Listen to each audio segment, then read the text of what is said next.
Welcome to the Dreams Are Real podcast, where we aim to ignite the fire that allows you to unleash your greatest potential. I'm your host, Dan McPherson, and I'm on a mission to help you own your story on the way to building your ideal life. The first step toward achieving your dreams is to overcome the momentum of zero. Take a step and let that motion dispel the emotions of fear, worry, or self-doubt. No matter where you are in your life or career, only you can make that choice. The good news, you've got this. Why? Because dreams are real. Let's dive in. All right, welcome to the Dreams Are Real podcast. I'm Dan McPherson, and I am excited to be here with one of my good friends, an amazing singer, a wonderful leader, and a beautiful voice in so many ways in the community as well. Chuck Colby, thanks for being with us, Chuck. Thank you. Certainly my pleasure, Dan. Thanks a lot for having me. Absolutely. I'm so excited that we get to have this conversation. I've gotten to have many with you separately, and I look forward to sharing your story with our audience as we talk about how dreams can become real. I think many of yours have either become or in process of becoming real, and they've been pretty exciting. Yeah, for sure. Absolutely. It's been a great year. Certainly I can pinpoint some moments where there were turning points for me. It's interesting to look at those for sure. That's great. And I definitely want to hear about those. For those of you who don't know Chuck already, you'll know a lot about him by the time we're done with this, and you'll be able to find out more by connecting with him online. But Chuck is one of the men in Three Men and a Tenor, an amazing singing group that's been around for, 400 years or something like that. 500 years, right? And Chuck is also the Michigan Director of Sales for CADE Advertising, who put together my website, leadersmustlead.com, who also have worked on so many amazing videos. There we go. For those watching on video, Chuck's sharing his card. It's beautiful, their logo, their design. They do incredible work and have worked for a number of my clients as well. But before we dive into that, Chuck, I'd like to start with your origin. We'll get into the origin of you as an entrepreneur and as a leader and all of that. But what about your personal origin story? Where does the magic of Chuck come from? Sure. Well, that's interesting. I think that there are a couple of different things. I grew up the son of an entrepreneur. My dad was a business owner. He was a photo finisher in a small town.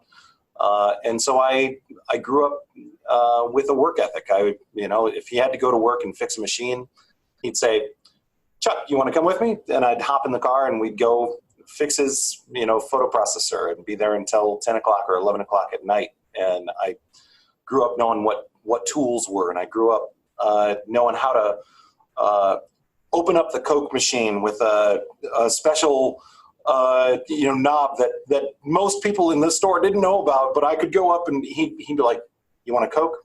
You know how to open up the machine, right?" And it was, I learned all of these things very young. So everyone's going to want to know, does that still work? Yeah, no, my dad's store is long since closed. And right. I can't find that switch on any of the modern Coke or Pepsi machines. So I'm guessing you've looked though. Now this way, you say you got this work ethic, and he would say, "Do you want to go?" Is this one of those, "Do you want to go?" or is this a, "You want to go, let's go"? Certainly there was some of that, but for the most part, I wanted to go. I wanted to be there with my dad. First of all, it was time to spend with my dad, and since he was a business owner, he was frequently there at work until 6 or 7 o'clock at night, and so my access to him. At the end of the day, a lot of the time he was tired, and so I had limited time with my dad. And so anytime he wanted to go fishing, anytime he wanted to, spend time with me, I tried to jump on it. That included me going to, different clubs. He was part of, various clubs. He was an amateur radio enthusiast, and he was the president of the amateur radio club in Midland, and he was the president of the sportsman's club for a part of my life. And so I would go shooting with him. And from my recent experience with you, that didn't really rub off on me from a standpoint of ability, but I always had fun. But I think about my dad and his commitment to his business, and I saw what it took to own your own business, and I saw that when my mom said, "Dale, I think we should take the kids to Florida this year," he could say, "Yeah, okay, let's do that," and we could go for 2 weeks. And we had the money to do it, and we had the ability, the time. And that's all a function of him choosing to plot his own destiny somewhat. And so I kind of grew up knowing that I wanted to do that. And I did an internship for Dow Chemical when I was a younger man, and I learned very quickly I did not want to be a part of the corporate world at all. It's not something that was for me. So there's an origin of my business psyche. I think about the performance side of things. When I was a kid, I mean, I could barely even walk and talk. My sisters started putting me on stage. We'd go to my grandma's house down in Virginia, and they'd be like, "Do, do, do, do, do, do, do, do, do, it's the Chucky Show." And for real, they would have me imitate people. Jimmy Carter was the president. And, I'd come out, and I'd only vaguely seen Jimmy Carter on TV, and they wanted, "Chucky, do your Jimmy Carter impression." I'd be, "Hi, do you want to buy some peanuts?" or something like that. I don't even remember what I said. But I remember everybody thought it was adorable. And it got me down this road of kind of doing my show. And then I started singing in middle school in plays and things like that, and it became a real passion for me. And I was also in band, and I played the baritone. Then there was a fateful day in band when the band director came up to me and he said, "Geez, Chuck, you're big. You want to play the tuba?" And so I became a tuba player, which the real upshot of that is I went to Michigan State to watch a football game, and I watched what the tubas did, and I thought, I'm going to be in that band. And so I went to Michigan State, and this is really where this is one of those pinpoint moments of opportunity. My sister was already there, and so I knew that I'd have some people I knew on campus. I joined the band outside the stadium, Spartan Stadium. We marched to the stadium my first game as a freshman. And the band director says, "Let's sing." And 300 voices unite in song, singing the MSU Shadows, the alma mater. And I was standing right in the middle of this pack of people. And I was absolutely hooked on the first 3 chords. It's like, oh my God, MSU, we love thy shadows. I'm singing, and all of these people around me. And I think, this is what I want to do. I want to sing in a group like this. And so I joined the Glee Club the next semester. And this is where I met the rest of the guys in 3 Men and a Tenor. And so it's all this series of opportunities that, I've been led to moments where there's maybe a little epiphany of what I want to do. And then, just a little bit of a choice to make. Okay, how do I get into that? How do I get into a group where I can sing in a group setting like this? And I joined the Glee Club. And then the Glee Club director came to us one day and he said, "Gentlemen, we have a problem. We have a 2-hour show in 2 weeks with the jazz band, and the jazz band is not going to be there. We need to fill up some time in this concert. If you can do a solo or a duet or juggle. If you're not awful, you're in. Come audition for me. I'll be in my office tomorrow during office hours, 4 to 5. Pretty good encouragement. If you're not awful, you're in. If you're not awful, you're in. That maybe I feel like that needs to be on a T-shirt somewhere. Here's the bar. Just just slightly in the frame. Just get over the bar just a little bit. Yes. So the 4 of us got together because 2 of the guys had already talked about this. They said, "Wouldn't it be cool if we got a group of guys together to go sing at sorority parties and meet girls?" So pretty noble goals. Yeah. So they asked me, and I said, "Yeah, let's do it. That sounds great." We asked another dude who was 6'6", a really serious operatic bass singer. And we said, so we got Paul, who's really big, and Chuck, who's really big, and Glenn, who's 5 feet tall. If you join us, it'll be like 3 big guys and a little guy. And he looked us dead in the eye, and he's like, that's stupid. and we're all like, okay. So then we turned to the last guy in the group. I mean, this is seriously the foundation of this group. The same 4 guys, 27 years later, the foundation was just the 4 of us in this room being like, hey, you want to do this? You want to do this? Yeah. Okay, good. And we were a group. And we auditioned. We went to the library, the music library in the music building, and we checked out a song. We took the music director from the Glee Club with us, and she said, Julie, can you pound this song out? And we learned the parts in like 30 minutes, and we went and auditioned, and we were in. And we learned those 2 songs. We learned Hello, My Baby and My Wild Irish Rose. And we sang them as a medley in this concert. And the Glee Club, the guys in the Glee Club all said, oh my God, that was great. Are you guys singing in the spring concert? And we're like, I don't know. Dr. Johnson, are we singing in the spring concert? And he said, yeah, learn 2 more songs and you're in. Sure. You guys were great. And so we learned 10 more songs, and we did our own show at Hobie's. And we raised $82, which we promptly spent at Dooley's. So from one establishment. What are Hobie's and Dooley's? So Hobie's was a fabulous little sandwich restaurant in East Lansing, and we invited everybody we knew. And cover was $2, and we got 41 people to come, which I thought was pretty good. And then we went to Dooley's, and Dooley's was a tavern,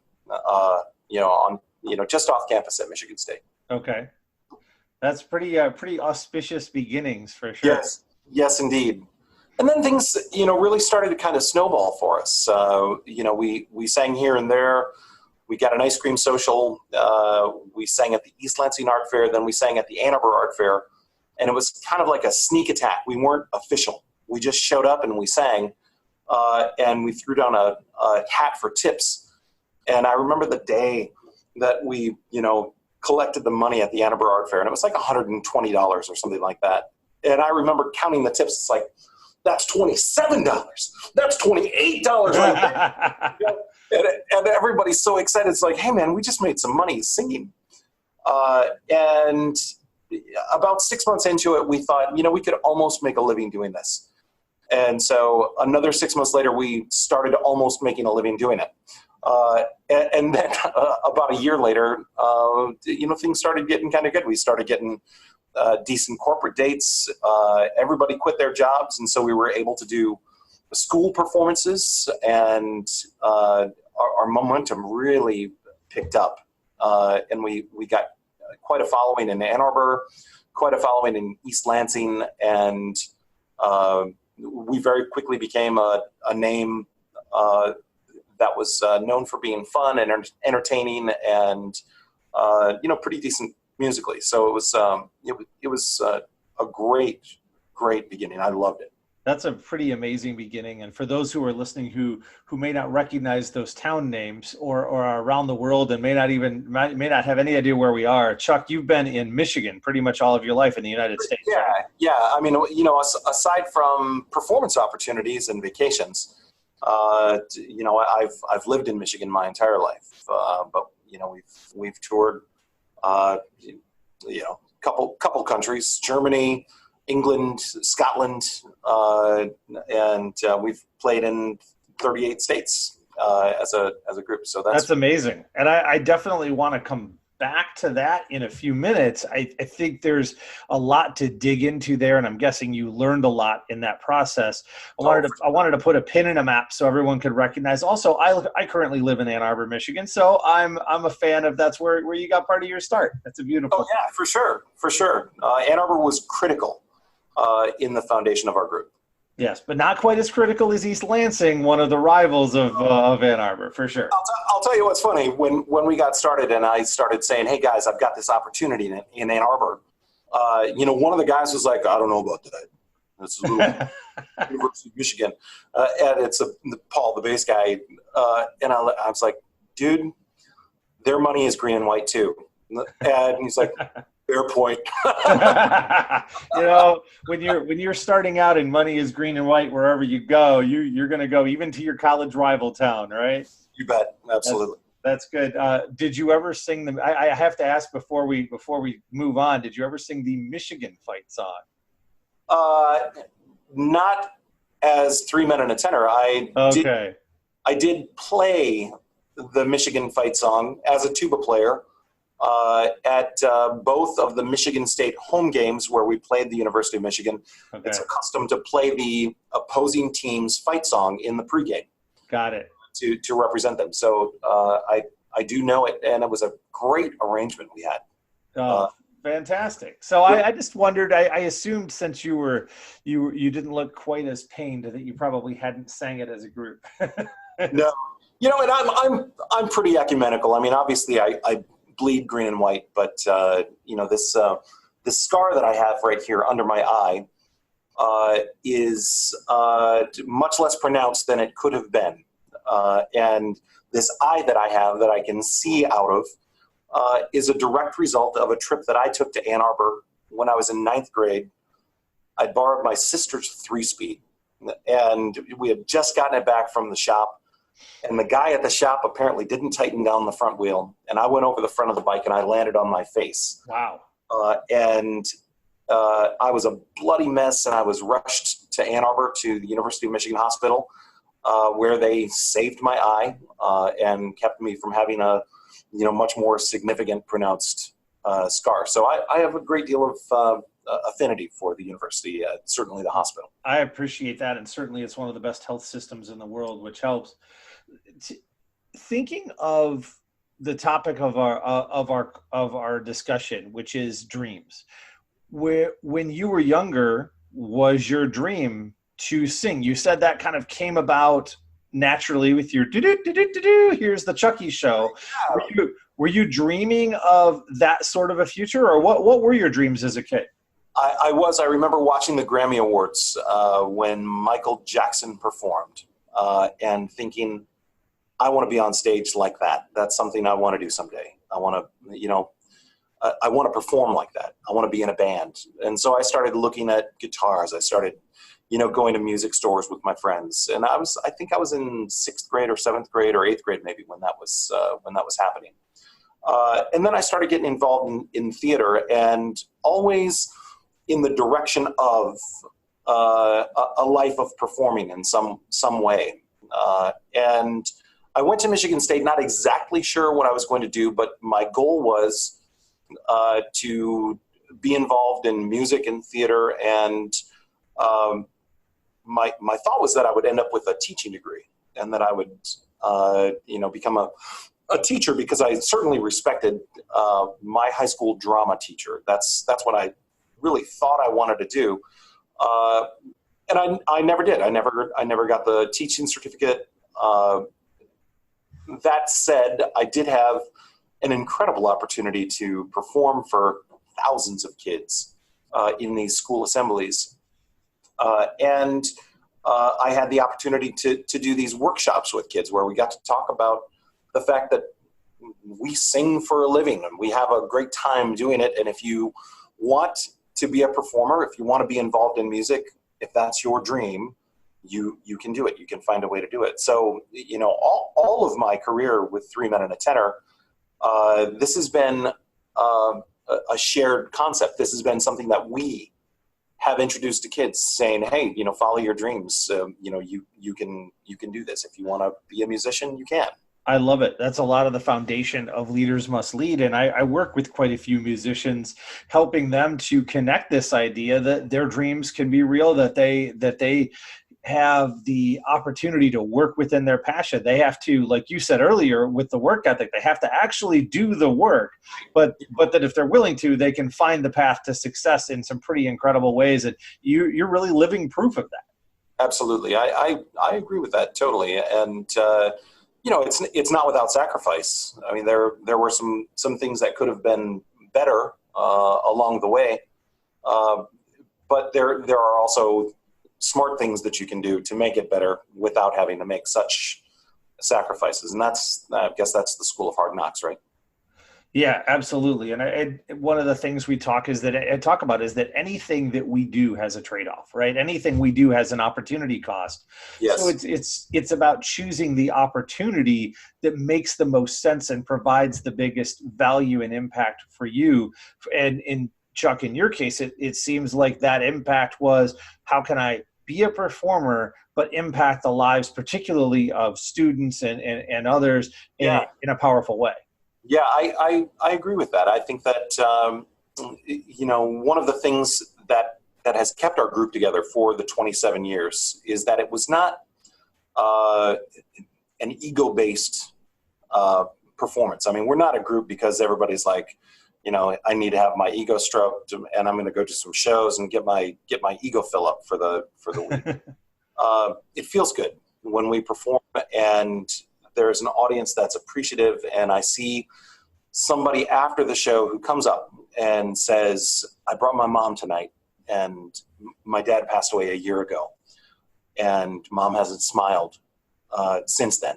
And we brought her tonight and this is the first time I've seen her laughing and smiling, and she, just walked out of the theater singing a song. And Wow. thank you. I mean, that's the kind of real serious payoff that I value. I mean, we've made decent money doing this, and that's fine. That's part of it. That helps. That makes it practical to do it. But that's the emotional payoff that I have invested my significant portion of my life in this group for. One of the things that I've discussed with many friends and clients is this idea that you can follow your passion and make money, but it's when you do it strategically. And I hear that same underpinnings from you, that the purpose is helping people, the purpose is serving people. But if we do that strategically, money will actually be the natural outflow. It'll flow out of what you do. Absolutely. I mean, we figured out a way to make that profitable. We figured out that, really the service and the opportunity to perform, that was maybe the foremost thing, going into schools and inspiring kids to get involved in choir. I mean, when I was in school, choir was known as, and I'm not my words, but the guys who were in choir were the dorks or the dweebs or whatever. And when we went to schools and we performed, four guys, and of course we were younger and, certainly more attractive as 25-year-old guys to high school girls. And the girls are like, oh my God, they're great. And we're delivering a message to high school guys. Hey, you know what? Singing in choir is cool. Right. And if you join the choir, you're probably one of the smartest guys in school because there are only 5 other guys in choir right now. And there are 45 girls. Pretty good. You understood those ratios pretty well, it sounds like. Yeah, for sure. So one of the things, as I've worked with a number of musicians, is that they have this thought ahead of time of what being in a group and running a group and running it as a business is going to be like. And then many of them have told me, as they've increased in success, that perspective has really shifted. Is being part of a group and running it as a business different than you thought it would be? It is, for sure. I mean, it certainly required a little bit more discipline than what the initial scope of the project was, right? Originally, it was like, oh, okay, hey, these girls want us to go sing at their dorm. Can you guys do that next Tuesday? You can? Good. Okay. Yeah, we'll be there. So the contract negotiations have certainly changed. And, as we've gotten older, the logistics are a lot more complicated than they ever were. Because now we toured for 13 years as our full-time career, singing. And then in 2008, we all took different jobs that were flexible enough to allow us to still sing on a regular basis. But that was the primary breadwinner job, and singing became a sidelight. And that's added to the complexity. And everybody's individual families, and being at soccer games, being at band opportunities for kids and choir concerts and theater performances and all the stuff that goes along with being a dad. It has limited the dates that we can take. So that whole management aspect has gotten a lot more complicated as the years have gone on. Right. And so success taught you maybe how to do it, and now you have to have the discipline to really pin that down. Absolutely. And so now, we don't take every show that comes along, and we do seek out specifically the shows that we are looking for, the shows that we really want to do at this point, which now is narrowed down to a pretty short list. I mean, we want to do corporate shows and we want these shows for different reasons. Right. Corporate shows we want because they pay well, and so that's the business side of it. The shows that we do for our hearts at this point are typically benefit shows, big benefit shows in performing arts centers with 700 or 800 people, where we benefit the Alzheimer's Association or something like that. What's one of the iconic experiences that you've had, or maybe one of the best memories as a group? You tour for 13 years. I'm sure you have a ton of memories. Feel free to share a couple if you'd like. Yeah, for sure. So one of them happened really early on. We formed in 1992 in the fall of, I guess it was October of 1996. We had a really solid relationship with the Spartan Marching Band at Michigan State University. Because we were very good friends with the director. I had been the vice president of the band for years, and we got an incredible invitation to do a combined halftime with the Spartan Marching Band as our backup band. And wow! So we sang 3 songs during the halftime of the Michigan State-Wisconsin football game in October of 1996. So we played to 80,000 people through this huge PA system. Spartan Marching Band as our backup. That was as awesome as at that moment right there, and truly is that's a real high watermark for the group. That's a stadium show. That's pretty incredible. Yeah, granted, people were there to see the Spartans and the Wisconsin. Are they the Badgers? No, they're the Badgers. Yes, the Badgers. They were there to see the football game, but they saw us too. Oh, I'm sure that 20 or 30,000 of them came primarily for you. Primarily, yeah. And then I've seen you've done some other really cool stuff. Is there another one that sticks out? Sure, there are a couple more things. We got an opportunity to film a PBS special with Detroit Public Television. It was aired worldwide and shown in truly millions of homes around the country and around the world. And that was a great opportunity. That was something that really came directly out of working with our producer at that time, Paul Cooper. He was the lead singer of the band, the Nylons, who had been really big in the 80s with Kiss 'Em Goodbye, and they had quite a following. And Paul is really the one who convinced us, hey guys, we can film this. This will be great. And we forged a deal with Detroit Public Television to go on and do the pledge drive. Friends, if you would call in now, you're valuable. You can get a 3-minute Tenor CD. And it was fun. I enjoyed that a lot. Thanks to the power of the internet, that lives on. I've watched that show. Oh yeah, for sure. That's still available on VHS. When I come to my basement, I've got about 150 copies left. Nice. I think most people will probably just Google that, but I love it. I'm still looking for the people who have those VHS players. If you want them, call me up. Nice. And then another thing that we did a couple times, scattered over a couple of years, we took a couple of trips to Germany to perform on U.S. military bases for not so much soldiers and officers as much as families, spouses and kids of GIs that were deployed to Iraq and Afghanistan. We got a call from a teacher who was there, part of the Department of Defense schools over there on the military bases. So they're American schools in Germany. And, he called us, this is 2005. And he said, hey guys, we know Three Men and a Tenor does these performances in schools all over Michigan and the United States. Would you consider coming to perform for our kids here?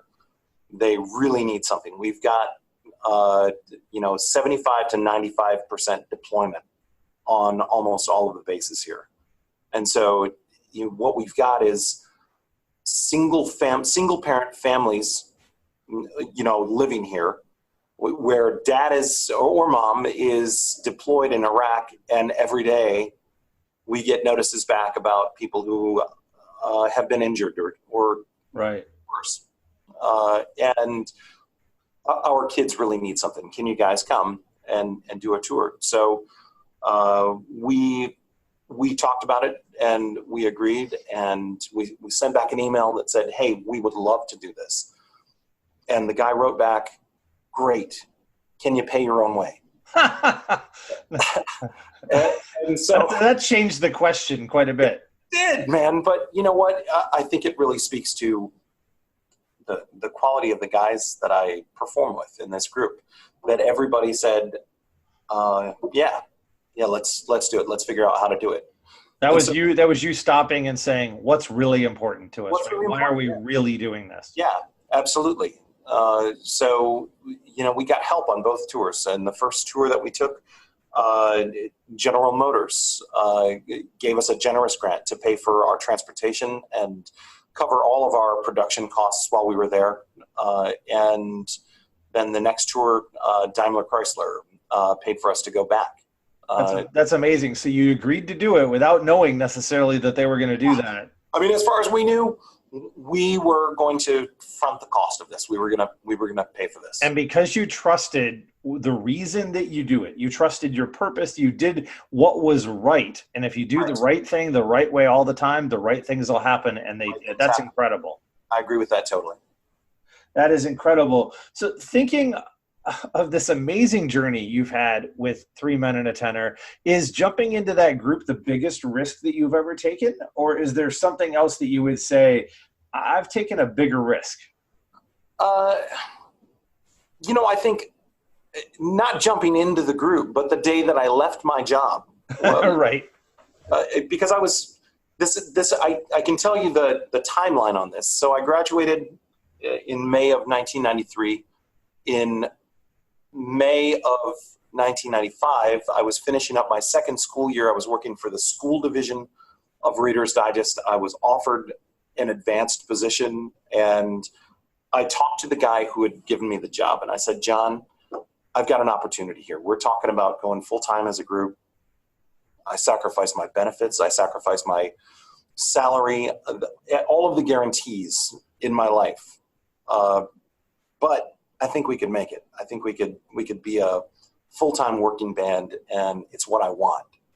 And he said, Chucky, you should do this while you're young. Your opportunity is there. Your risk is limited, and you will spend the rest of your life wondering, I wonder if I could have. I should have tried. And so I said, I went back to the guys, and I'm like, okay, guys, I'm all in. Let's do this. That's amazing. And everybody came to the same conclusion. That's amazing. I think it's very interesting that you had someone in your life who said you should go do it. So many people that I connect with, they're getting the people that say you shouldn't. That's a nice hobby. Don't do it. You're going to regret it. But I agree passionately with what he said to you, that if you don't do it, you will regret it. I find that we don't regret the things we do. We regret the things we don't. We do. Yeah, I agree. Totally. That is a pretty big risk. And what would you say along the way is the biggest lesson that you've learned? Ups or downs, good shows and bads, and bad shows and good bads. These guys are my brothers, and we have been through an awful lot together. And when it comes right down to it, everything else is insignificant compared to keeping the unit and keeping the friendships and keeping the music alive together. And that's what's, I think, really been a driving force in our group, having the sustained history, because anytime that somebody's had something that's been an obstacle, I mean, we've been through lots of children growing up, a couple of divorces, a couple of new marriages, and through all of this, we have put our relationships first in this, and sacrificed at times the growth of the group for the maintenance of the relationships, and that's been something that I think has allowed us to come back, because almost invariably everybody has said, "Hey guys, thanks for sticking with me. Let's do some more shows." And good or bad, right? That's we've been true to each other. Well, and then it seems like, once again, you're choosing to do what you know is right and gaining the rewards of following your purpose. It seems to me, and while I work with a lot of musicians, I would say that I don't have this. I'm far from omnipotent in the knowledge of the music industry. You have this deep knowledge. How common is it for a group to stay together for 20, 25, 27 years as the same original members? That's astounding to me. Yeah. I mean, we're in a small camp of groups that have done this.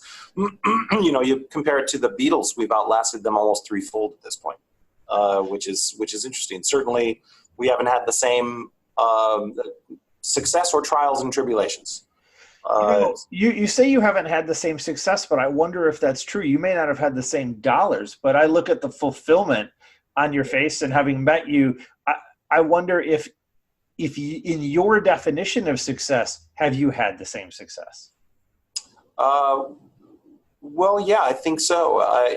Because as I said before, it's not about the money. I mean, I have amounts that I'd like us to make, and we all do. Some goals, of course, but it's not the primary purpose.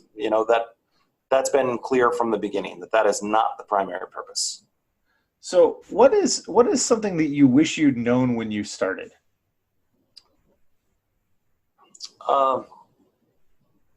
I think I would have probably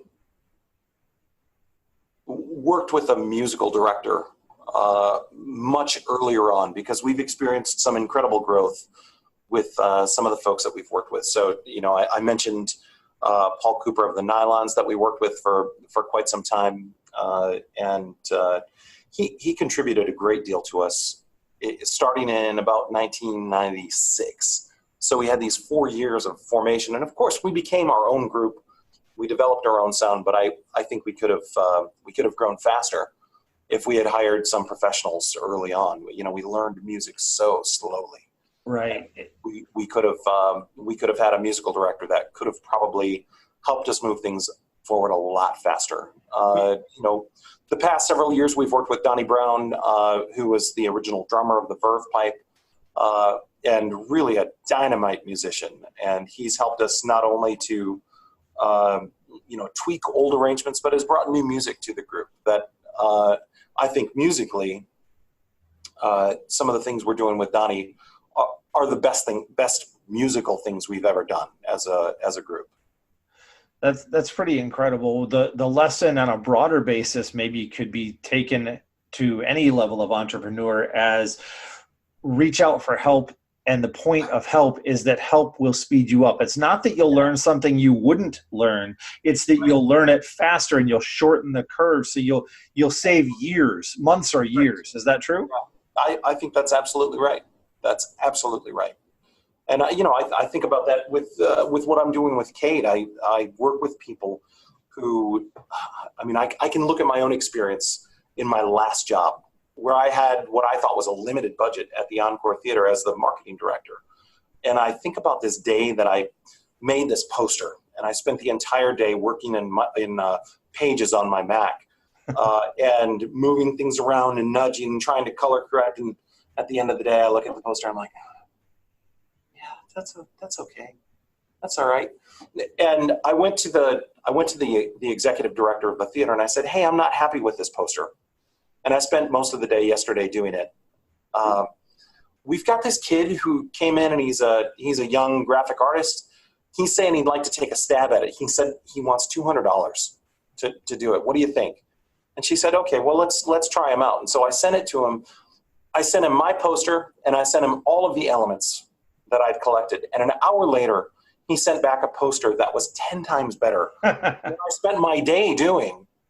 And, first I took the bruise to my ego that I am not as good of a graphic designer as this kid, but I haven't had any training in that at all.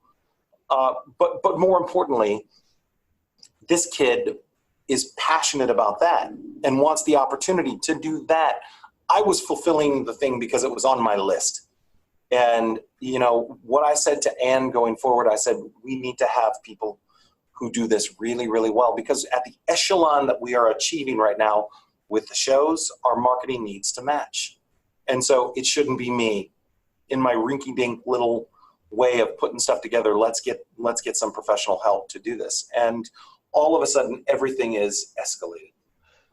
And so I think it pertains. Because now that's what I'm able to do with CADE, with digital media, with video. Certainly, I mean that's a place where our company just I think really excels, and it's fun to be on the other side of the table and being able to offer people help and say, yeah, we can really make you look great. It's a great lesson, right? That whatever it is that we need that takes us a long time, someone else is passionate about, has learned about, has studied, can do it in a short time. And that trade of money for time is far more valuable than money. So how do we do that? That's the same reason that virtual assistants are so indispensable in my world, and I'm a huge advocate for them.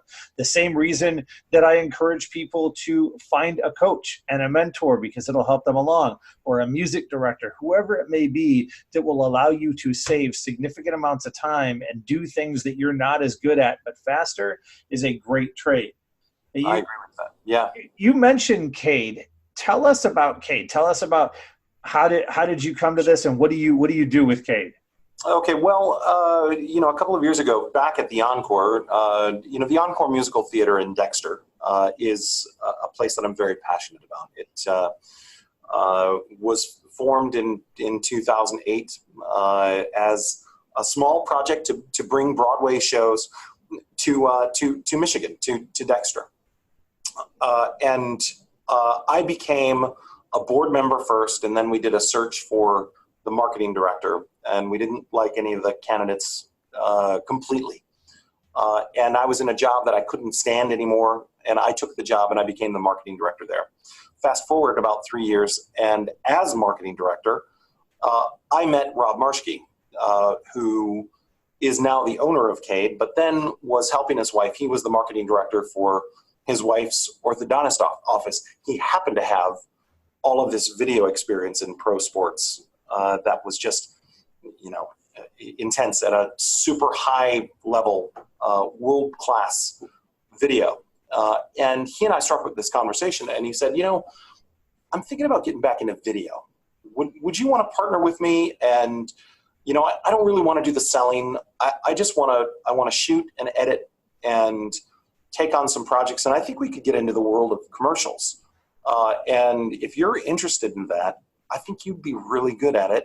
You could be the sales arm, and I would be, production, and we could work together and, split it. And I said, oh, well, yeah, I'm kind of interested in that. And I said, yeah, I've got a couple projects that I'm working on at the Encore. I don't want to leave them right now, but I'm at a point where a transition would be possible. And I said, can I have about a month to think about it? He's like, yeah, I'm not going to do anything in a month. So no problem. So I called him back a month later, and I said, Rob, I've talked it over with my wife, and I think this is a good opportunity for me right now. I'd like to do this. And he said, okay, well, hold on a minute, because I'm actually buying an advertising agency. And I'm like, okay, well, that's different than what I thought. And he said, well, yeah, but we'll still have the video component, but we're going to have a book of business that we buy into right away, and we'll hit the ground running instead of just developing everything from the ground up. Let's we'll take it, already in motion. I'm like, okay, great. And so he said, here's the trick. It's in Tallahassee, Florida. And I said, oh, well, I don't want to move. He said, well, we want to replicate this in Michigan. So I want you to be the director of sales for an advertising agency that nobody knows yet, but we'll get some momentum. We'll get a couple clients, and in a couple of years we'll have a going concern here.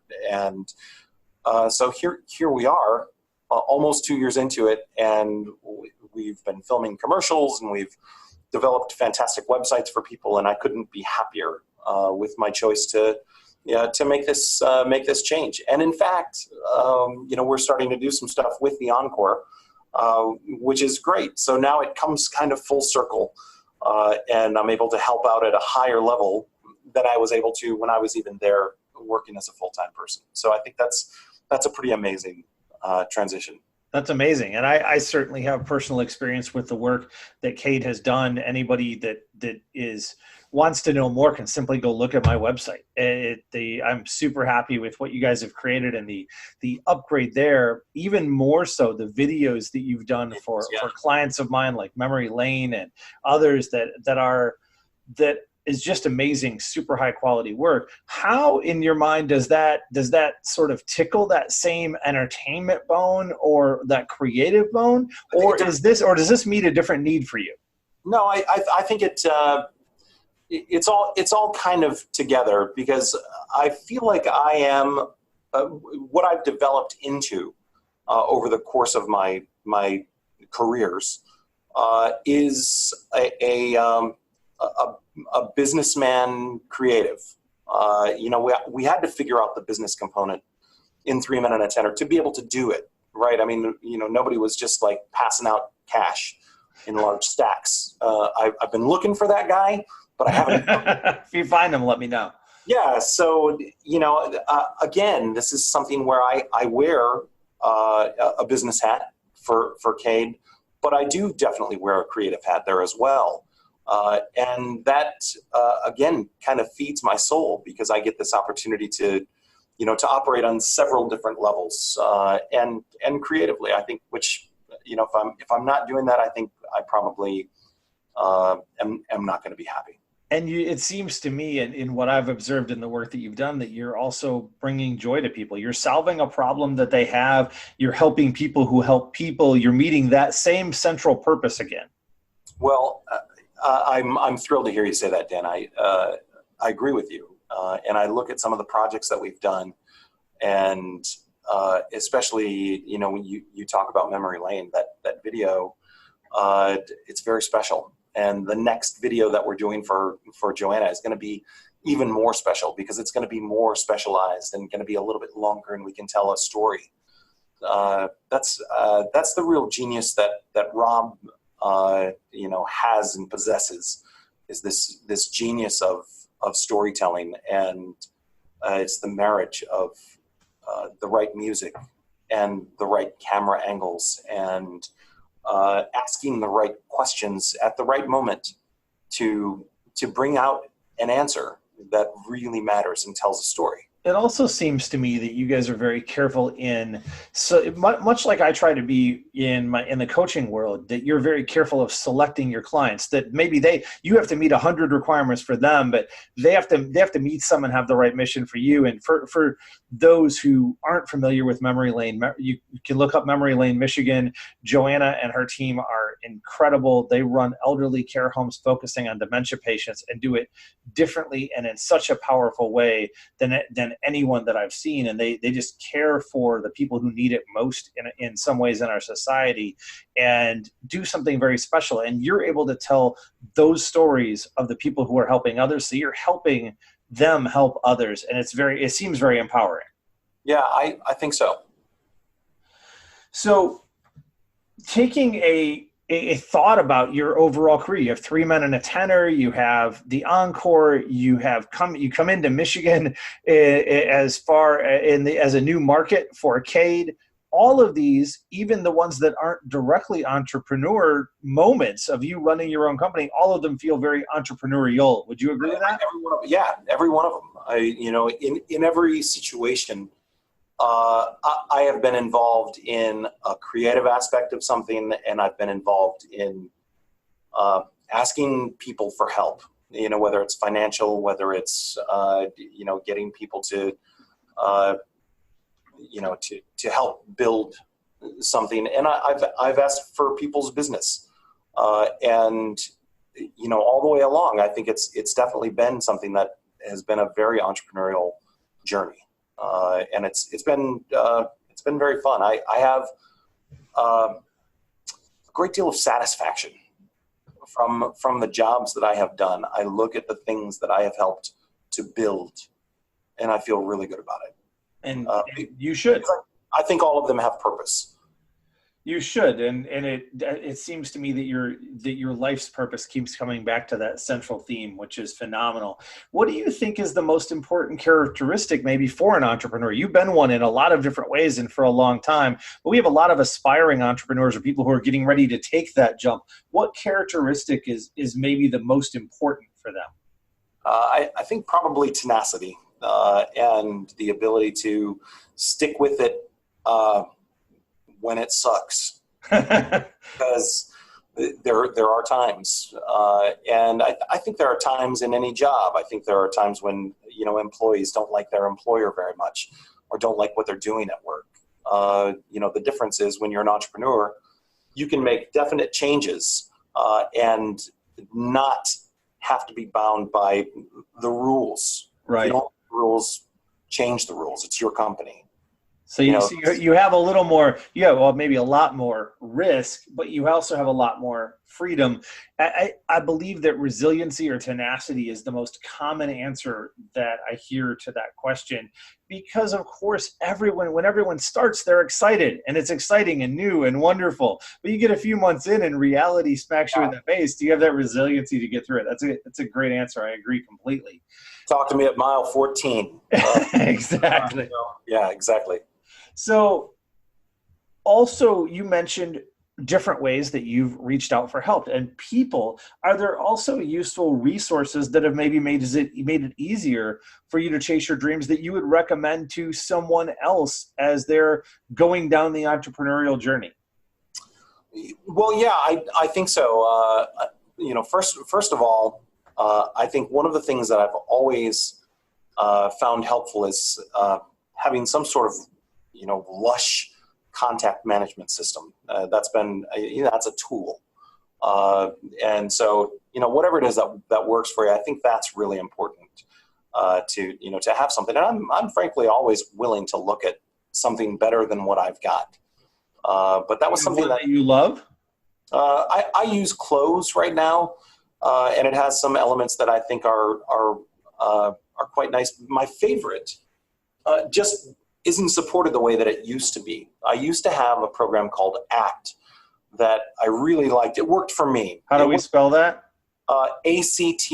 Oh, ACT. Okay, apostrophe. Great. Yeah. ACT apostrophe. Got it. Then they started, once mobile phones came along, there were synchronization problems. I migrated to Close, which draws in information from LinkedIn and draws in information from Facebook and draws in my email and tells me when I made phone calls and, categorizes a lot of stuff that it's automated. I don't have to do it. I don't have to do the data input. Okay. So we'll link to that in the show notes for everyone as well. Yeah, I do like it. I probably, as I go along here, now that we've been using it for CADE for a while, and I've got Rob starting to use this, I think we're probably going to customize it a little bit, because he comes from the world of, as well as video programming. Right. And so there are some things that can be customized in the software that will make it really specific for CADE and very much catered to our needs. And I think that that's another thing that I definitely recommend, is if you have the opportunity to customize something and make it fit well for you, that's probably a good idea. Right. That's good. I think those are great recommendations. as we near the end of our I guess of our questions and even of our time together, one question I like to ask everyone is that you're here because you're an example in one or more ways, and for you, I think maybe in several, that dreams are real. How do you feel when people cite you as an example that dreams can become real, and you're that inspirational person? You know what, man? I don't think I'm unique in that. Maybe I am, but I don't really think I am. I think what I have done, one of my biggest skills, I think, is being able to cite opportunity, and it's the reason why I bought a house when I was 22. It's the reason that I bought a bigger house when my son was born, and it's the reason that I've moved to a lake. And I walk outside and I see the sunrise every morning, and it's inspiring to me. And I'm not saying this because I'm, all excited about the things in life, but I've always had the opportunity to say, hey, this house is in kind of shabby shape.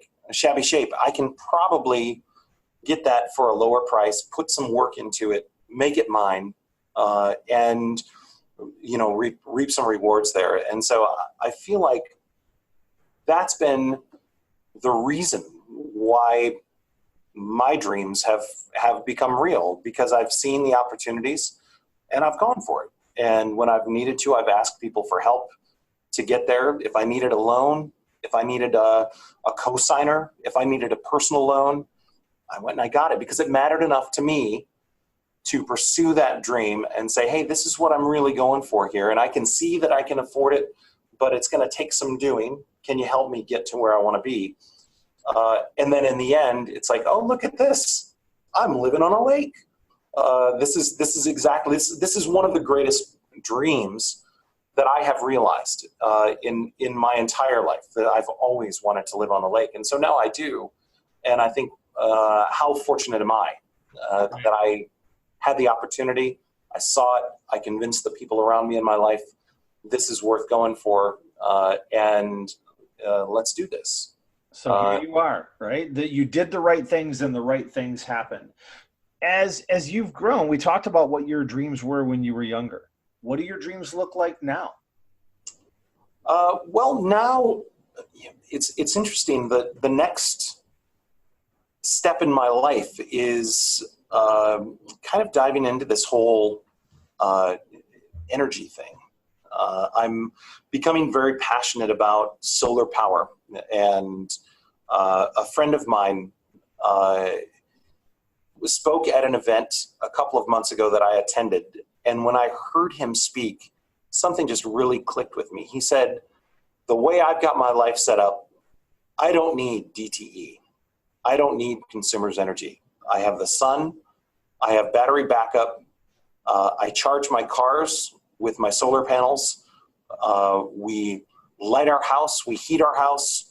We don't use any outside sources of energy other than the sun at our house. And you can do the same thing. And I heard that message, and I decided, okay, that's one of the next things that I'm going to make a reality in my life. And I'm going to, not just for the money savings, but for the ecological benefits. I mean, I was astounded when I saw, that the average driver produces nearly 10,000 pounds of carbon emissions with a single vehicle annually. And so that's something to change. And I'm excited about that. And that's probably my next dream to make real, is getting solar panels on my house and getting a solar carport for electric vehicles that become my new way of getting around. And I'm fired up about it. That's an amazing look into the future, and I know that as you host events and move toward it, that will come true, and then you move on to the next. As we wrap up today, I want to wrap this up as we do each of our discussions with just asking a few questions that we call our fortunate five, things that we're fortunate to have done or that we could do or that we're looking forward at. Just a few quick answers, and they don't have to be so quick, but curious of what you have as the first one here, what you have had as your most exciting or adventurous thing that you've ever done. I think probably the trip to Germany, the first trip to Germany. There were so many unknowns about that trip, and we didn't know if that was going to be, if it was going to pay off. First of all, so that's one. Or you could look back even further to our trip to Scotland to go perform at the Edinburgh Fringe Festival. We jumped into that even less prepared, and that's one that didn't really pay off financially, but became a wonderful trip for the group. And you were in Scotland, right? We were in Scotland, exactly. So that's one that when I look back and I think, that was a risk that we took that didn't pay off the way that it was supposed to, but it still paid off. Right. We had an incredible journey out of it. And so, when I think about it, I think, like you said before, there aren't many things that I regret doing. There are things that I regret not taking. For example, we got the opportunity to perform with Barry Manilow on tour. He saw us at the East Lansing Art Fair. He was performing at the Wharton Center the night that we were performing for the East Lansing Art Fair, and he saw us from the top of the hotel that was adjacent to the outdoor venue that we were performing on. And he sent down his manager to give us tickets for the show, and they had us go to the show, and then they called us like a week later and said, "Hey, we'd like you to do 3 weeks on tour with us in Northern California." Wow. And this was just too young to understand the benefit of that. Said, "How much does it pay?" And they said, "Oh man, it pays $500 a night." And it's like, geez, that's not much compared to what we get for our regular shows. And somehow we talked ourselves out of it. Oh, I think if I could go back and change one or two things, that's the wild thing that I would have said, yes, we're going to do that. Thank you for the offer. I appreciate it. Right. If nothing else, we would have toured the West Coast with Barry Manilow. Right. It's a very powerful opportunity, but the misspent youth. It seems that you've been able to put yourself in a position to say yes more often than you've said yes. no. More often than not, we have said yes. The no's are still the things that we regret. That's very interesting. It's true. The second question: what's something that you wish you were good at but aren't yet? I'm not terribly organized. I wish I was so much more organized than I am. And I'm going to borrow a page from my good friend Dan McPherson, and I'm going to hire somebody to organize. Just because I know that it's my greatest weakness is that I'm disorganized, and I need help in that area. I always have, and I've always limped along enough to get by. But I've probably frustrated more people in my life with that than any other aspect. People don't complain that I don't perform well. They don't complain that I don't give it my all. They don't complain that I'm not creative, that I'm not a contributor. They complain that and they don't really complain about this, but I know that it's an irritant, that I'm a little slower with responses, that I'm not as organized as I could be. Right. That's a great piece of self-awareness, and I think a very common issue. So pretty wonderful call out. Flipping the script for number 3, what's the best meal or food experience that you've ever had? Oh boy. Well, I love to cook, and I clearly love to eat. But I think maybe this was before Black Rock Restaurant became popular in the United States. When we were in Germany on the first tour, we went to a 2,000-year-old restaurant. Wow. And they basically described to us in English what was going to happen, that we were going to sit there and they were going to bring out these hot stones that had been in the oven, and they were going to bring out slabs of beef. And we were going to cut them up, raw beef. We were going to cut them up and put them on the stone and cook them at the table while we waited. And we're like, okay. And so they did this, and it was wonderful. And it was just so unique because none of us had ever seen anything like this. And of course, now this has become, much more popular in America. But at that time, that was certainly the most unique eating experience of my life to that moment. Such a cool experience. That's fantastic. With food, I think another one though. All right. I was at this convention in Philadelphia, and I remember we were down by the waterfront, and somebody said, "Hey, where are we going for dinner?" And one of my friends said, "I've already made arrangements for us. We're going to Fez." I'm like, "What is Fez?" And she said, "It's a Moroccan restaurant. You're going to love it." And I'm like, "I don't know any Moroccan. Can you help me with the menu?" And she said, "Trust me." So we got in her car and we drove to Fez, and we walked up, and literally the sign on the door was this big, and it was just, sans serif letters that said F-E-Z, Fez. That's all.